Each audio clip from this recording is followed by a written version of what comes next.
सनत कुमार जी ने कहा, हे भगवान, आपने व्रत समुदाय का उद्देश्य कहा है। हे स्वामिन, इससे तृप्ति नहीं हुई है, अतः आप सविस्तार कहें। सुरेश्वर जी से सुन मैं कृतकृत्य हो जाऊं। ईश्वर ने सनत कुमार से कहा, हे योगीश, जो विद्वान श्रावण मास नक्त व्रत कर बिताता है वह 12 महीनों में नक्त व्रत का फल भोगता है। दिन की समाप्ति के 3 घटी पहली रात्रि भोजन को नक्त व्रत कहा जाता है। उक्त नक्त भोजन में सूर्यास्त के पहले 3 घटी समय का त्याग कर अवशिष्ट समय लिया गया है।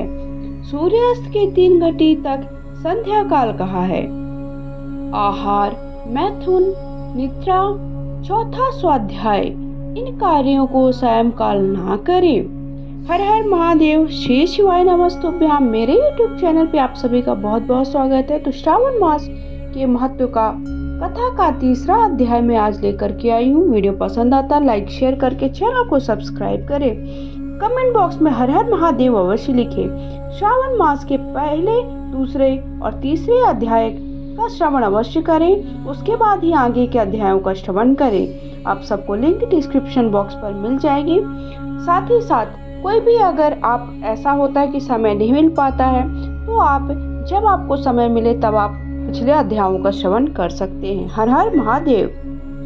गृहस्थ एवं सन्यासी के भेद से नक्त भोजन की 2 प्रकार की अवस्था मुझसे सुनो। जब सूर्य नारायण के मंद होने पर अपनी देह की छाया द्विगुणित हो जाए उस समय सन्यासी के लिए नक्त भोजन व्रत कहा है। रात्रि में भोजन को नक्त भोजन नहीं कहा गया है। पंडितों ने गृहस्थ के लिए नक्षत्र के उदय होने पर रात्रि भोजन को नक्त भोजन कहा है। सन्यासियों के लिए रात्रि काल में निषिद्ध हो जाने से दिन के अष्टम भाग में भोजन का विधान है। गृहस्थी विधि द्वारा रात्रि में नक्त व्रत करें। सन्यासी, विधवा और विधुर पुरुष सूर्य नारायण के अस्त होने से पहले ही भोजन कर ले।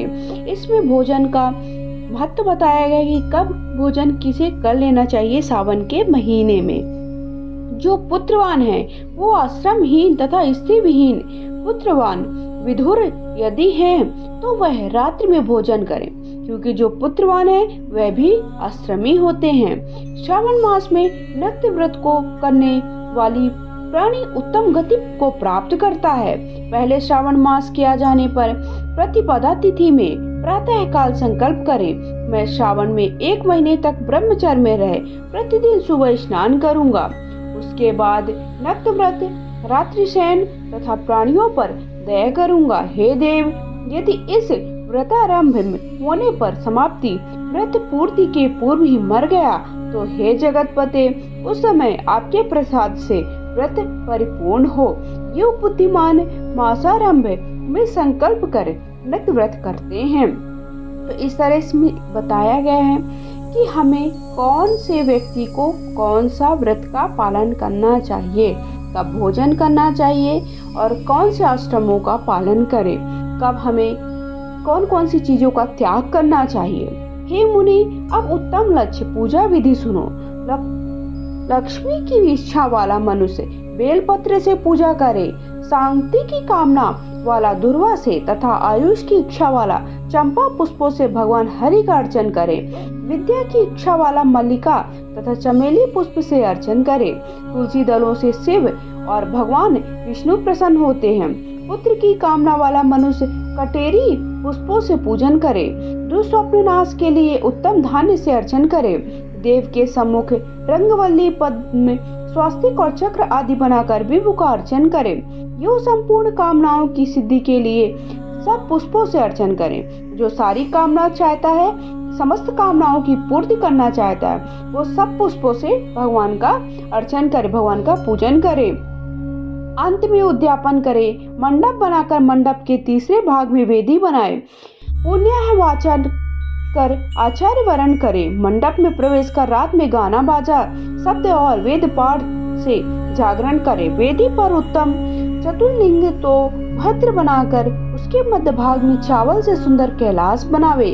उस वेदी की जगह पर खूब चमकीला तांबे का कलश स्थापित करे।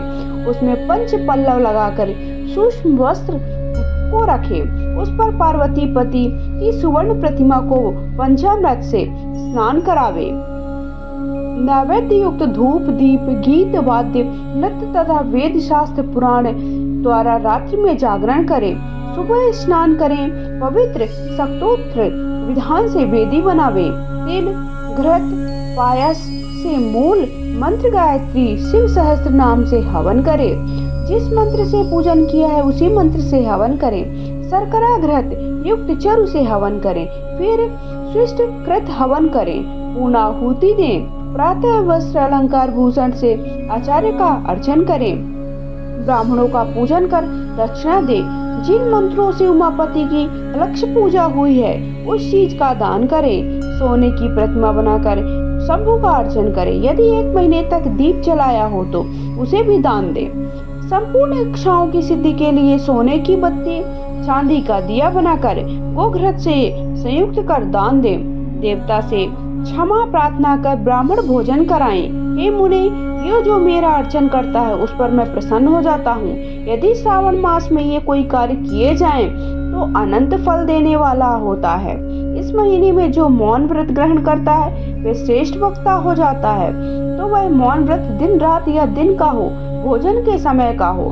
मौन व्रत में घंटा तथा पुस्तक दान करे, सब शास्त्रों की जानकारी कर लेता है, वेद और वेदांग पर परागामी हो जाता है। बुद्धि में बृहस्पति के तुल्य मौन व्रत महात्म्य से हो जाता है। मौन व्रत करने वाले जीव का किसी से कलह नहीं होता क्योंकि वह मौन व्रत बहुत ही उत्तम माना जाता है। इस तरह से श्रावण मास के महत्व की कथा का 3रा अध्याय मैंने सुनाया। पहला और दूसरा अध्याय आप सबने नहीं सुना है तो लिंक आप सबको डिस्क्रिप्शन में मिल जाएगी। साथ ही साथ आप सब मेरे चैनल पर जाकर खोज थ्रू करते रहें ताकि श्रावण मास की पूजा विधि, पूजा के उपाय, पूजा के नियम, साथ ही साथ श्रावण में किन किन नियमों का पालन करके आपको क्या खाना चाहिए, कैसे रहना चाहिए, किसी भी व्रत का पालन कैसे करना चाहिए, ये सारी जानकारी आप सबको मिल जाएगी। बोलिए हर हर महादेव। श्री शिवाय नमस्तुभ्याम।